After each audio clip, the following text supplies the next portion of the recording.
Good afternoon. It is I, Sentient Dessert. I'm here with another Jiggly Jigsaw. We're gonna get right into it. Just let me think. Get the music going. Drop the splash. Now, there was an update for this today. So that means that this is a new puzzle that just added. It's actually kind of cool. So that's probably orange. Bright orange, I should say, not the dark orange.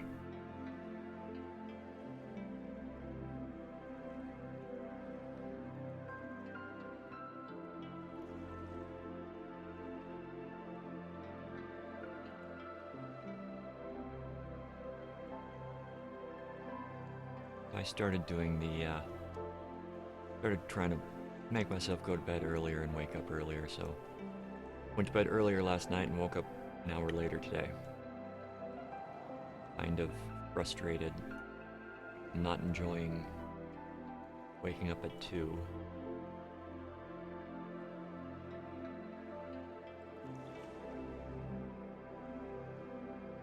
I need to change something.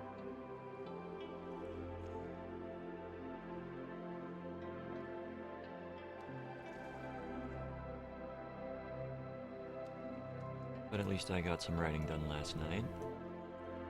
I've been having a small dry spell, so really glad to have gotten that done.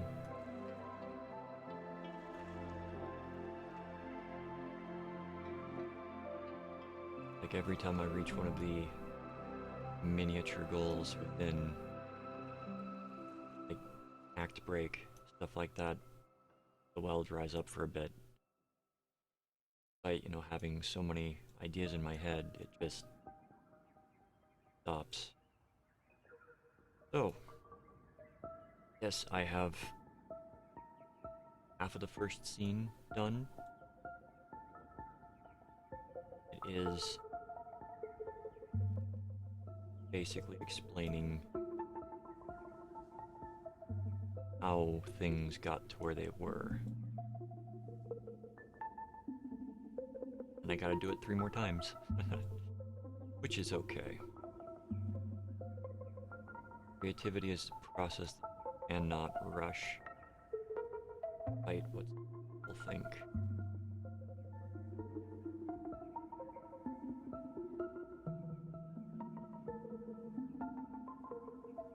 There are a lot of orange pieces.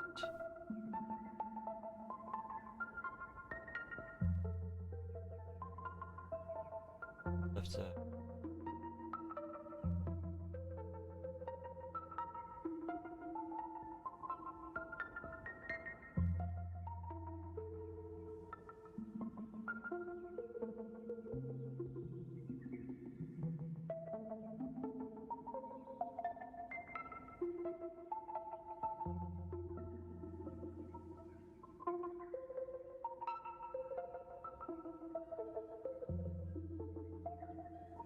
If I can keep up this, getting at least a little done every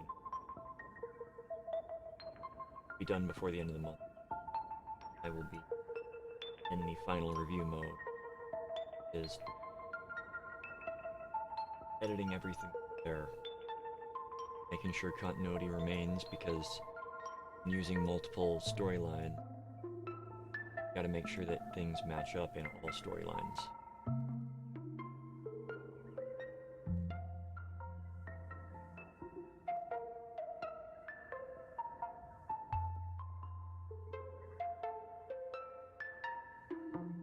I'm excited to have this finished. Excited to move on to my next project. While I don't have a full structure down project, however, have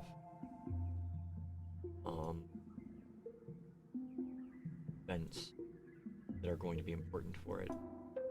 Once you have that, that is sort of the skeletal structure for the story. You have to link the events through feasible processes.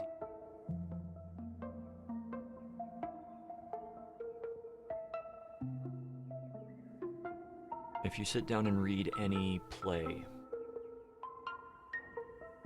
any script, you will be able to, I should say, if you sit down and read any good play or script, and this is like bare minimum for a play or a script,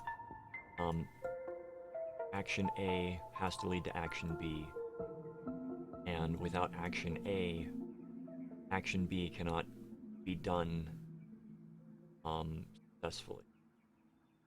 What this means is that if you read a play, read a script, you're able to backtrack from the end to the beginning, cause and effect. And every effect has a cause. And every cause, in turn, is the effect of a different cause. So that is a way of making sure that things are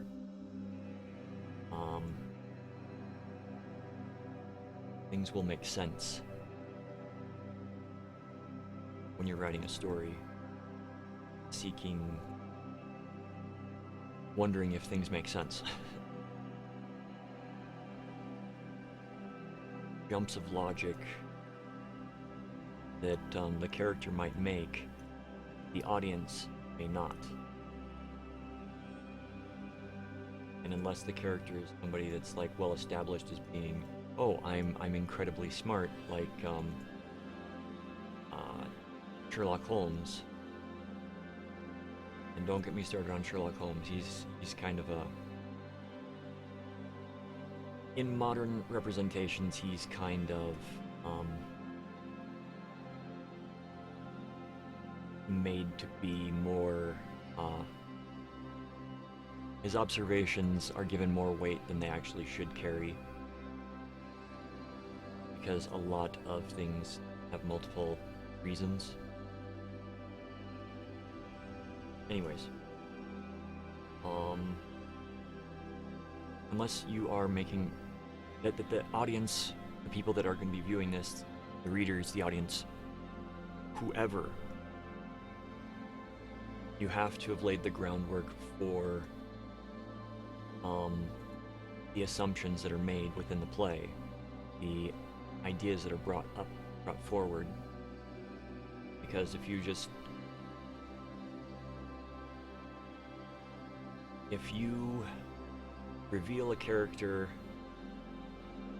that there was absolutely no build-up for, if you reveal new information in the final act that there was no predication for before that, audience members will feel cheated. That's not a maybe, that is a fact of storytelling. If you do not assume that the reader is going to be in the same frame of mind or in the same he's thinking the same thing. You don't have to hold their hand to get to what you're trying to talk about or reveal, but you can't just, oh, it was aliens the entire time, when there's no evidence that there were aliens in the storyline before.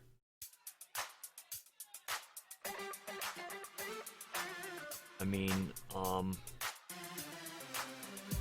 it's one of my favorite movies because it's just so out there and kind of, it's comedic for the purposes of being comedic and wrong and all that. But Kung Pao, Enter the Fist. That is a movie that they do things the wrong way on purpose. And it's because they're doing it for comic effect. So there are exceptions to every rule. And there are aliens in that movie that it makes absolutely no sense, but at the same time, it makes complete sense with the narrative that the entire film has had. being completely and utterly off the wall.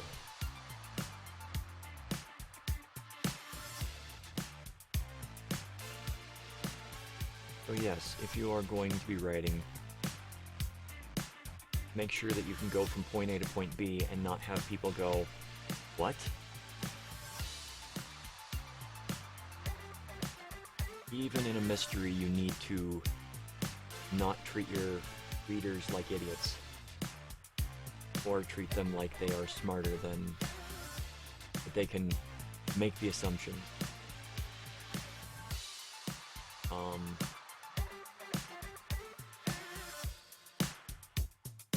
Don't. Yeah, I think it's a good analogy to say that don't act like you're making a point-and-click adventure or a Zork-type game where, you know, people have to have a massive understanding of what you're trying to do, or, you know, make these giant leaps that don't necessarily make sense.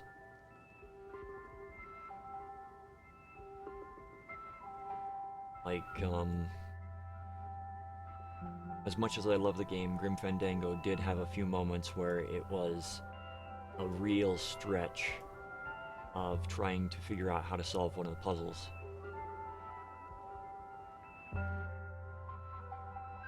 One of the early puzzles in the game, you've got to block airflow in a device, and if you try to block it with the way that you normally would, or that makes sense, you lose the item that you try to block it with. And you wander around trying to figure out, well, what the heck do they want me to do? When there is, in fact, an extremely hidden item on a desk that you have to interact with in order to make it past that point. And when I say extremely hidden, I mean like it was a 5x5 pixel area that you had to mouse over in order for it to pop up. That's the kind of stuff you want to avoid, metaphorically, when writing a story.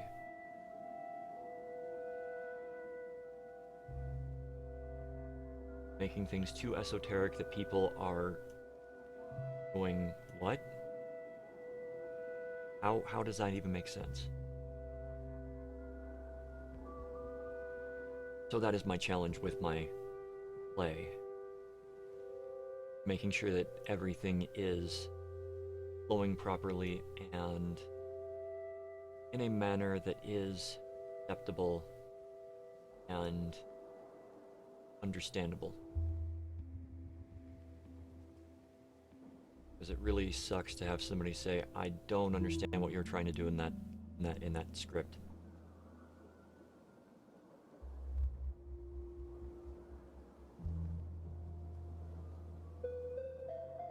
Now, this isn't my first script. It's my first full-length script, but I've written some short plays in the past. And if I had cast better in one of them, I probably would have won the contest that I entered. But I needed somebody with a large and imposing appearance, and everybody in the department that fit that criteria was otherwise engaged for the event. So I went with a former friend, and while they did well, they are certainly no actor. And that hurt my chances. However, I did get a special commendation from the judges on that one, which I kind of hold as higher esteem because I adapted a poem into a play, and one extremely difficult thing to do when doing adaptations like that is keeping the pace of the poem, especially one that's written in verse. So, yeah, I got special commendation for not only doing that and taking that risk, but doing it successfully. So I'm still a bit chuffed about that. But you can't sit on your laurels. Always have to be moving forward when you are creating. And creating has dry spells as well, so don't feel bad if you're in a dry spell.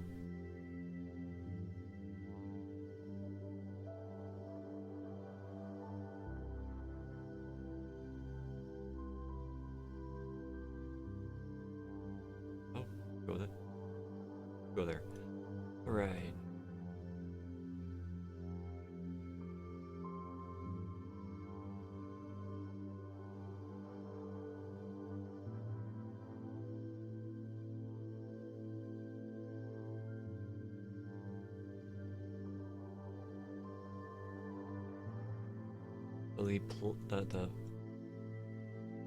The first one that I did,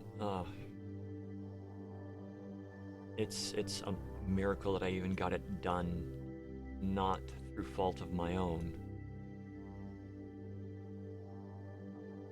But that script, but the play itself, I was... So the person that was officiating the, or rather, not officiating, in charge of running the festival that I was participating in, didn't much like me. And I was the only person that was not in a certain class or knew somebody in that class that was participating in the event. So whenever information was said in the class, it was supposed to also be emailed out to everyone that was participating. They refused to contact me.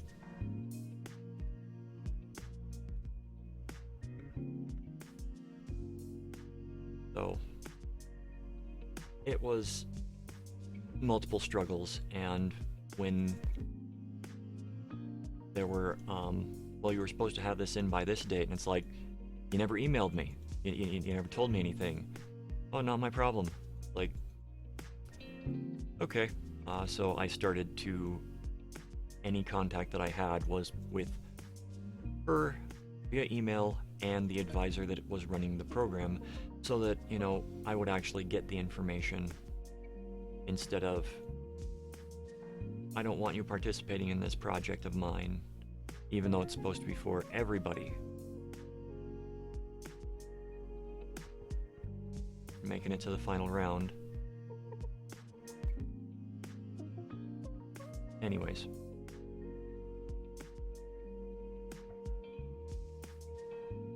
I had just as much right to be there as anybody else in the department.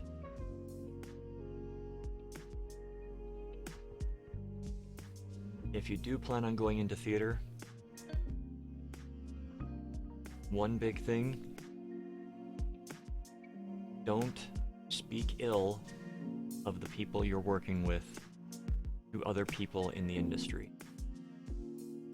If there is a potential problem with somebody that you will be working with in the future, or if there's a potential problem with a project that you're working on and you want to express concern, you speak to the people that are in charge, which would be stage manager or the director, and just say, be factual about it, do not be emotional about it. Whatever you do, don't badmouth people backstage. Oh. You can talk about the audience, but you do not openly ridicule the people that you are working with.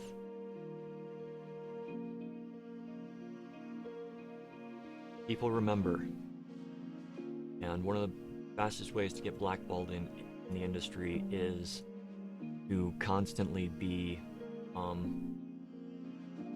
more or less a gossip.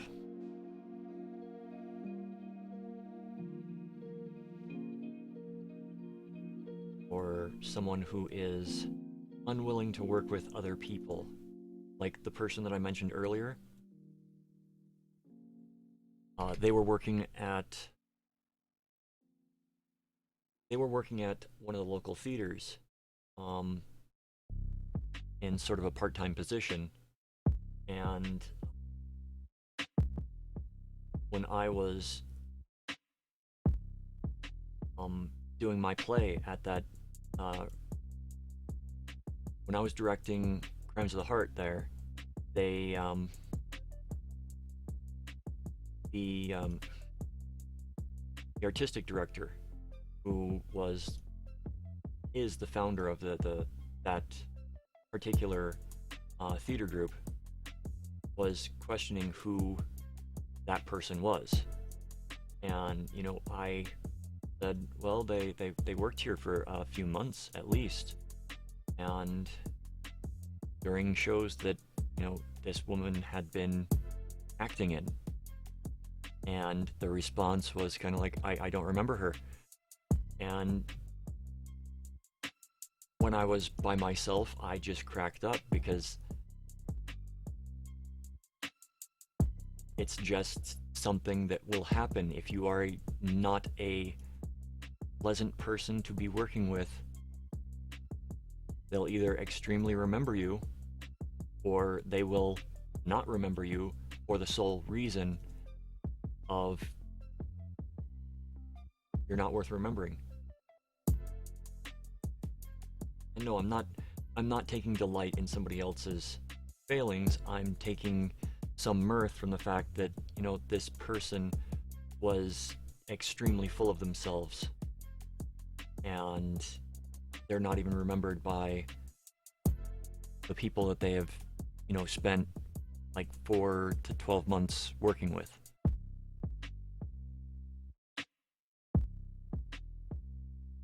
I mean, even listing some of the shows that they had performed in while at school that I know that this woman had gone to see, didn't remember.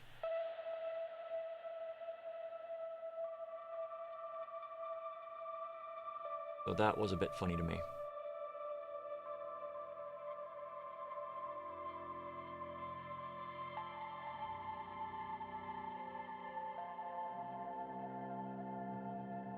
But at the same time, this is a person that would, but backstage, be bad-mouthing other members of the cast.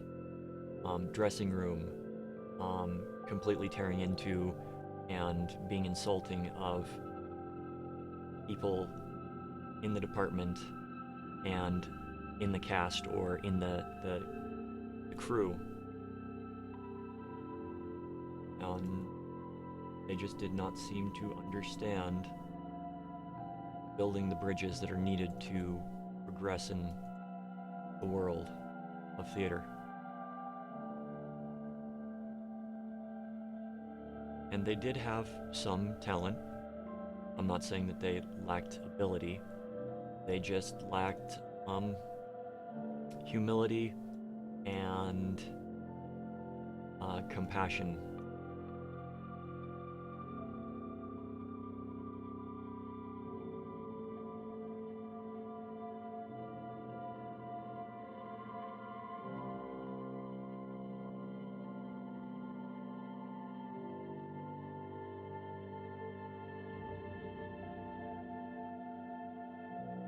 Which, let's face it, you need both humility and compassion to be a good actor.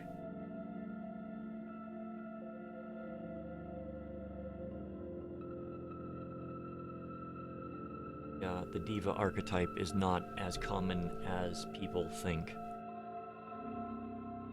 Because if you get a reputation for being difficult to work with, fewer and fewer people will want to work with you.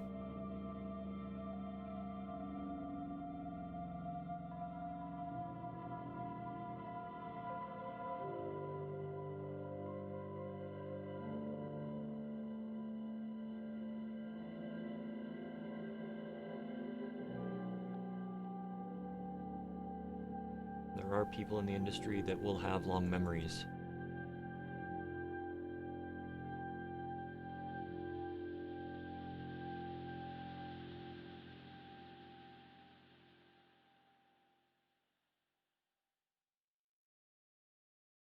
Personally speaking, if I came across this person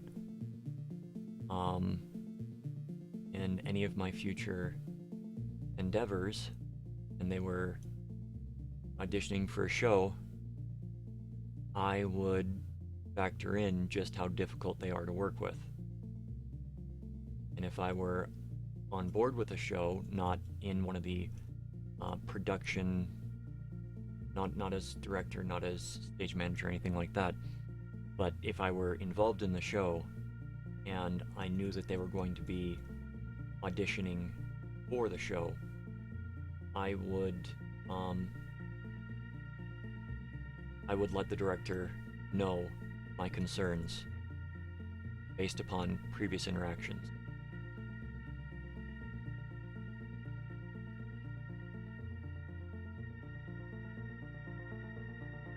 Because a show, I mean, if you watch, what's it called? Birdman, the one that had Michael Keaton as an actor, playing an actor in the movie, and Edward Norton comes in, and there's all sorts of really. Anyways, if you haven't seen it, it's not a bad film, but Edward Norton's character is specifically one of those characters, one of those types of actors that you don't want to work with. They might be famous, they might be well received, but they are they're a diva. They have to do things their way, and they're just difficult to work with, and it can ruin the show.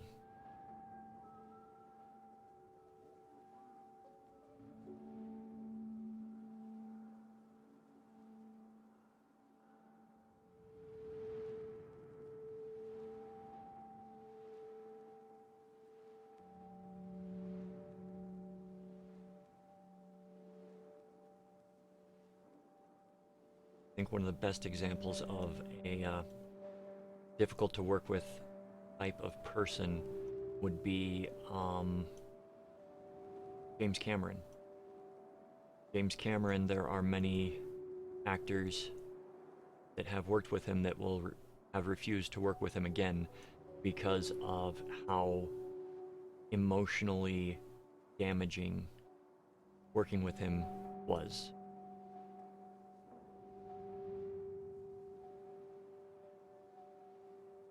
Doesn't mean that you should not take the chances, because some people work better with others than...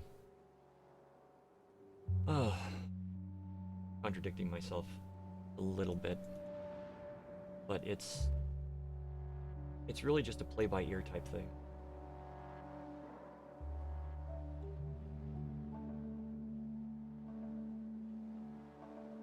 And if the warning is given, not heeded, and chaos ensues, you gotta remember to hold your tongue and never say "told you so." You want to get blackballed? That's a good way to get blackballed, is telling a director, "I told you so."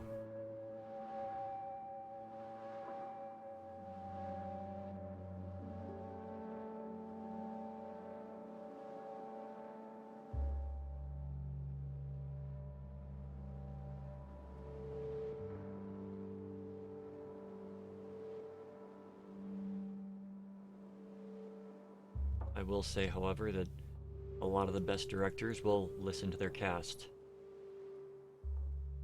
They will recognize problems that the cast brings up and think about, and if need be, address them.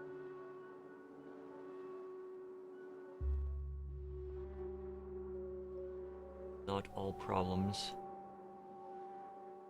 are showstoppers.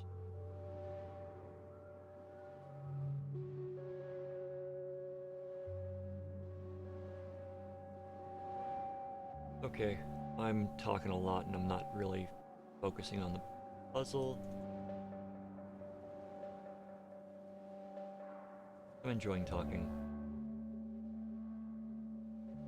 I'm kind of curious how many of these videos that I've made, I'm talking about the exact same subject, just because, you know, a lot of times I just let my mind wander and I talk about what mind wandering to.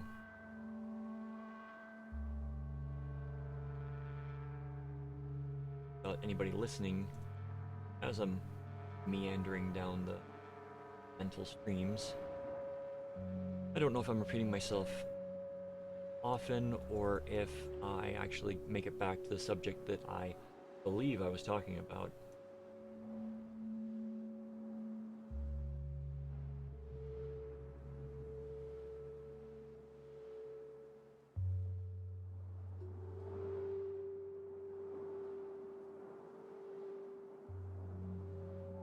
So on to a new subject. Very similar, but new subject.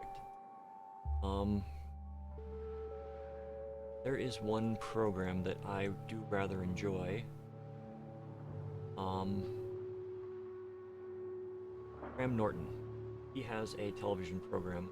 At least I believe he still has a television program. It's a celebrity talk show. He'll interview celebrities, have people come on and talk. And I feel that format is the best format that currently is out there for that type of show. I say this because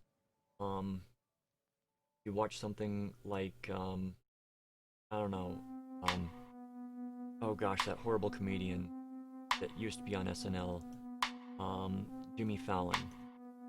Watch Fallon. If you watch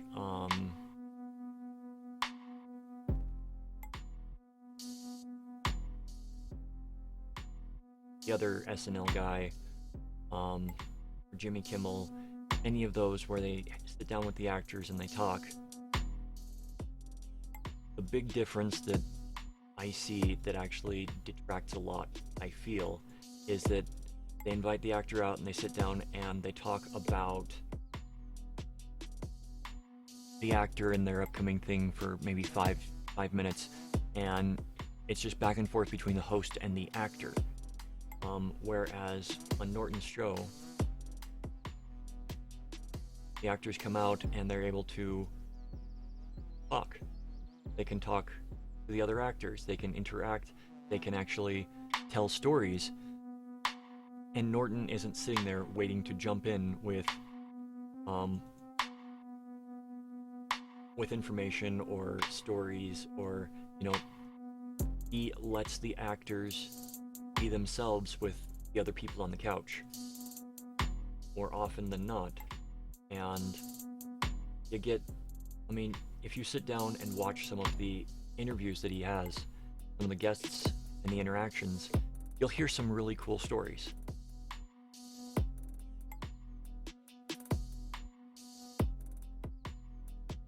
So I just don't understand why that isn't a bigger draw, a bigger like concept, because you get, it's much more engaging and entertaining to watch than, oh, we're going to sit down and you're going to tell us about this movie. As you know, the people out there that are really interested in hearing about the movie already know whatever the actor is going to say about the film, more than likely. So letting them have a little bit of free reign about what to talk about,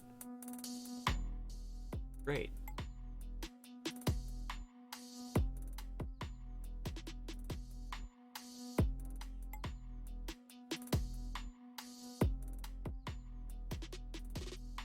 I personally think that if there were a program like that in the US,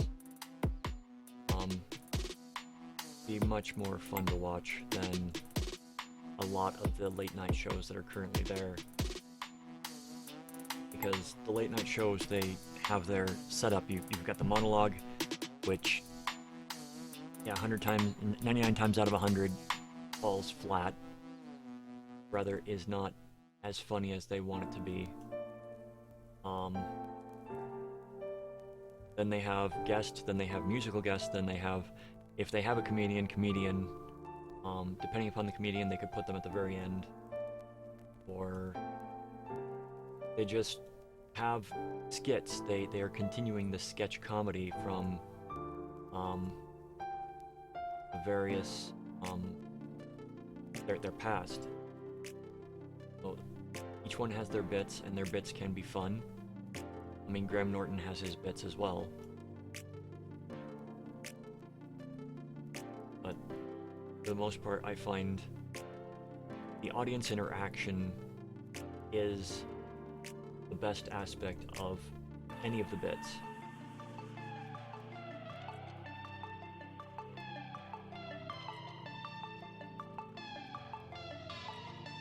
That's just my opinion, though.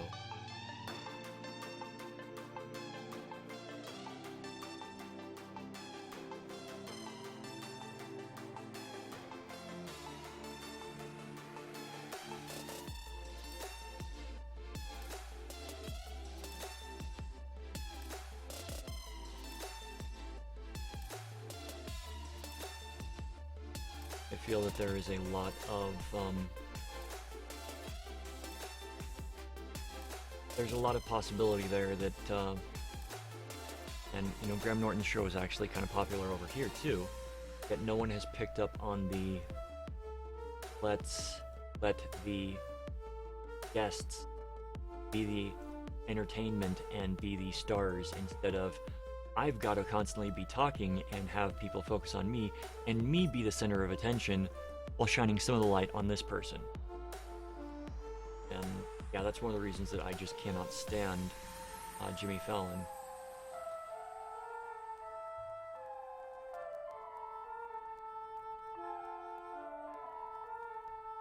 He thinks he's funnier than he actually is. And I swear he laughs harder at his own jokes than at anything else.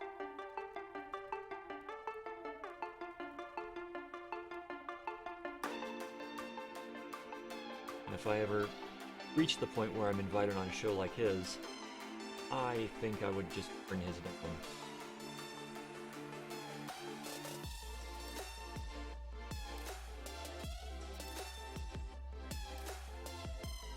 Because I just... yeah. I can't stand the guy.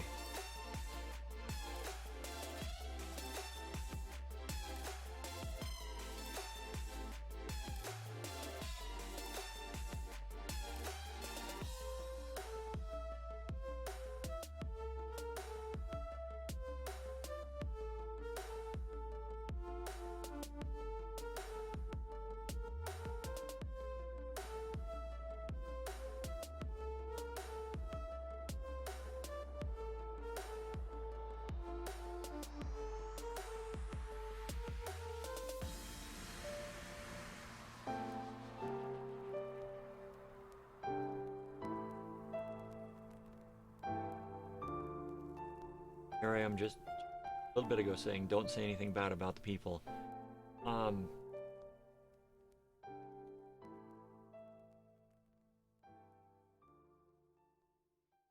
Some things I feel strongly about.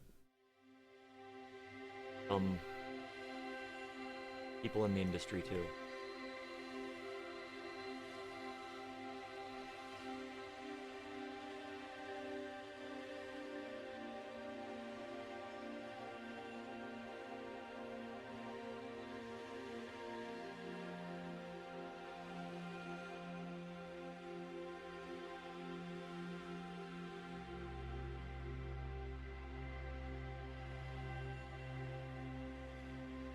I mean, we all have our favorites when it comes to things.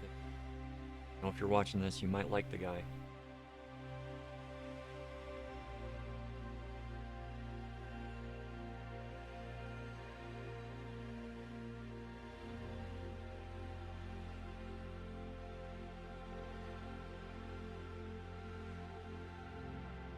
But having a format that allows, I mean, adopt a good format. Don't keep rehashing something that, oh, we know this works, so we're just going to do it this way. Take the chance. Not even really a chance, because it is one of the most popular shows.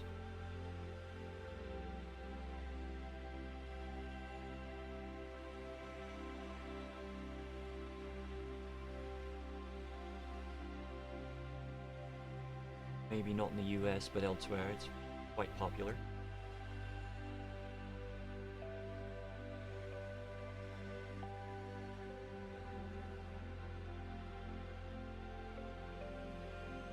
And I'm sure there are people that hate his show, but the format itself is what I find so fun about it, because, you know, hearing Daniel Radcliffe talking about his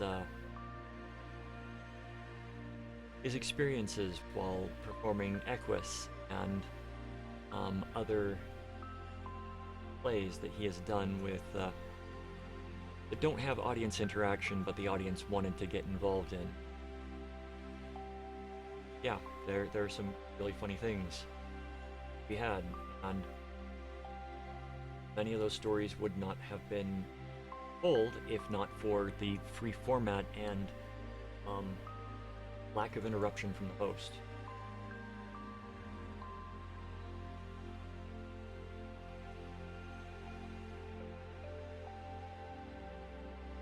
It's my show, therefore I must be talking the entire fucking time.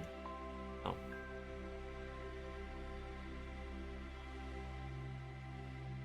Your show, and people don't watch it necessarily for you. Watch it for the guests.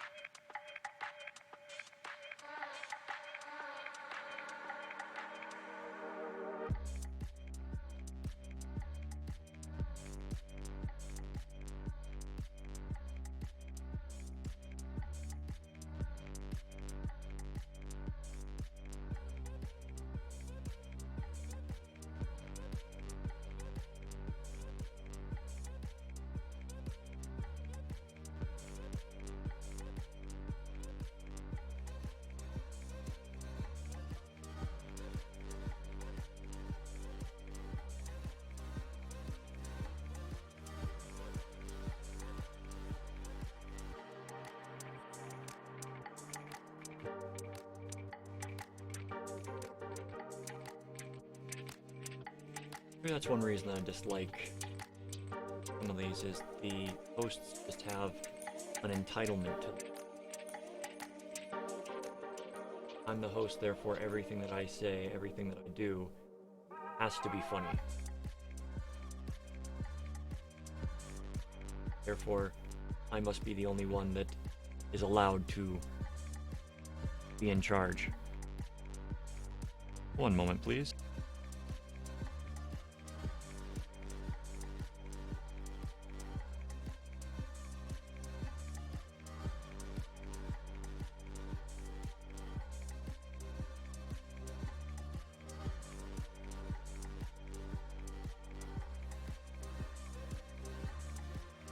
Sorry about that phone call.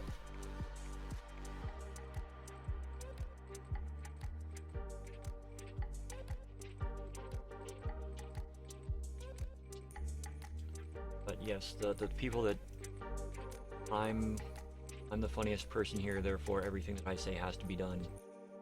No. Only think you're the funniest person there.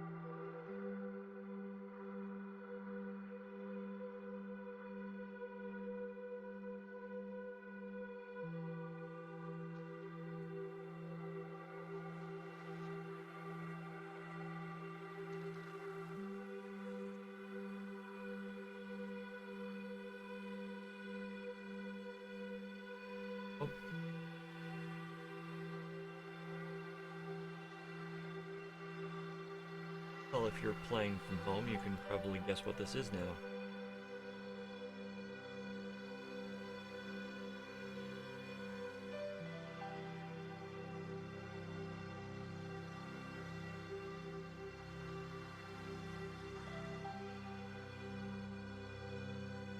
Yeah, that's alright. Felt like it's the end, still not knowing made in the puzzle.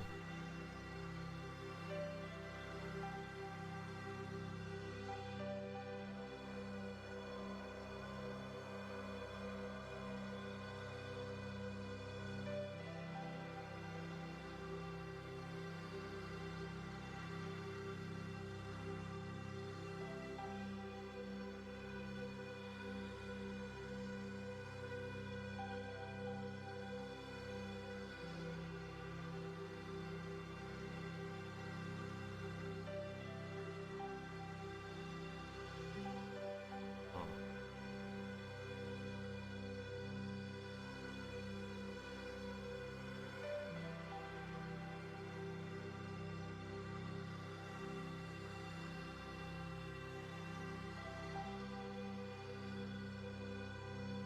Welcome to the stream.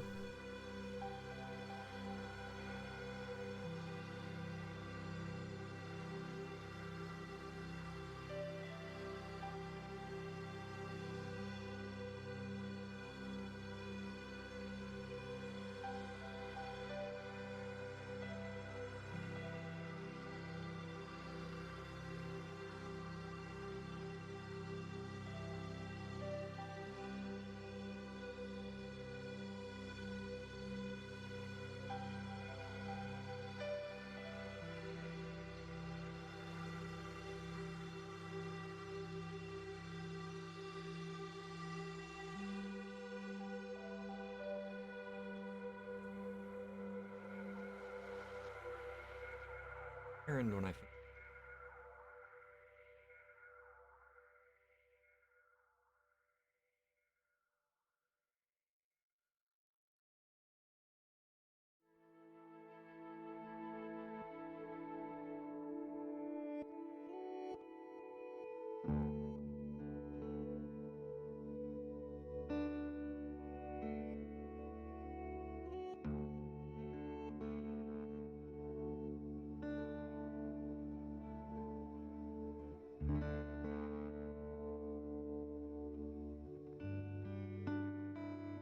More flames.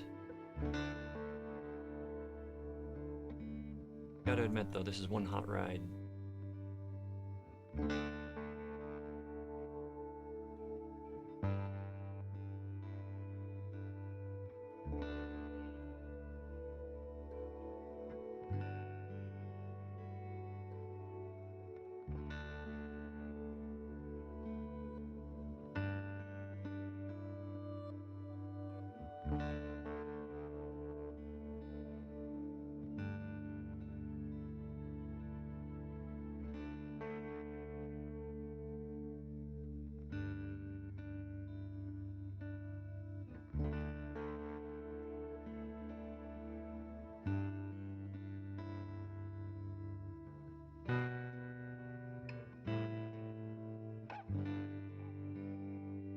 Wonderful. Sure.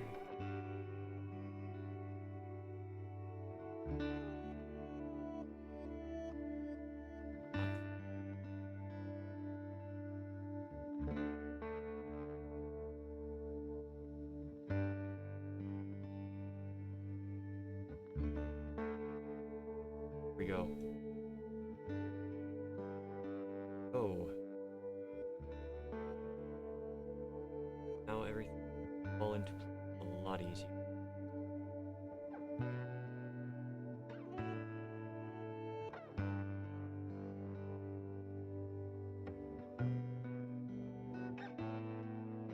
Say that as I struggle.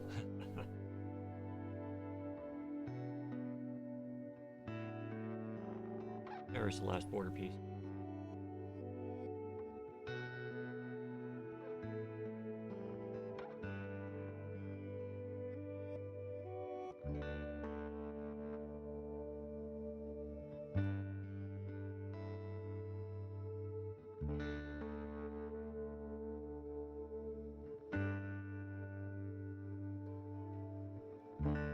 almost to the end here. And a fun puzzle. A lot of talking. A lot of ramp.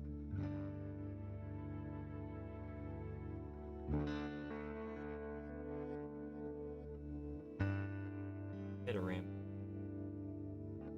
Now see, that's one thing that is kind of fun about doing a video like this.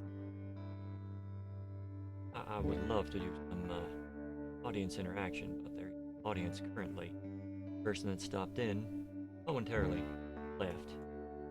That's okay. My videos aren't necessarily for everyone. Doesn't necessarily mean that there's anything wrong with the person that did that either. Not their.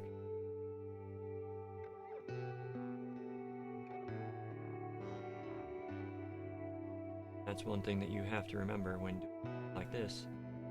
Not everyone is going to be a fan of everything. Jigsaw puzzles are a means for relaxation. Not everyone wants to watch a jigsaw puzzle. Relax.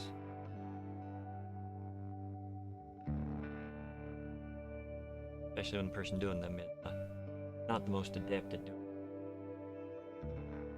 Put that piece there. No, not that piece, that piece. Which piece? I can't. What you're pointing at. But, yeah. Just enjoy what you have out there. If you really want to enjoy this game, if you want to do puzzles yourself, using this program, it is Super Jigsaw Puzzle Generation. I am not getting any compensation for saying that I really enjoy it. I just think that of the ones available on Steam, this is the best option. Because everything else just kind of is crap, in my opinion. So, there you go. That is one hot ride. I hope that you enjoyed. Like, subscribe, comment, only if you want to. I won't hold it against you if you don't. Be kind out there. Have a good solar cycle. Take care of yourself. Take care of others. Please, please, please be safe. And as always, I love you. I will see you later tonight for a bad quiz. Take care.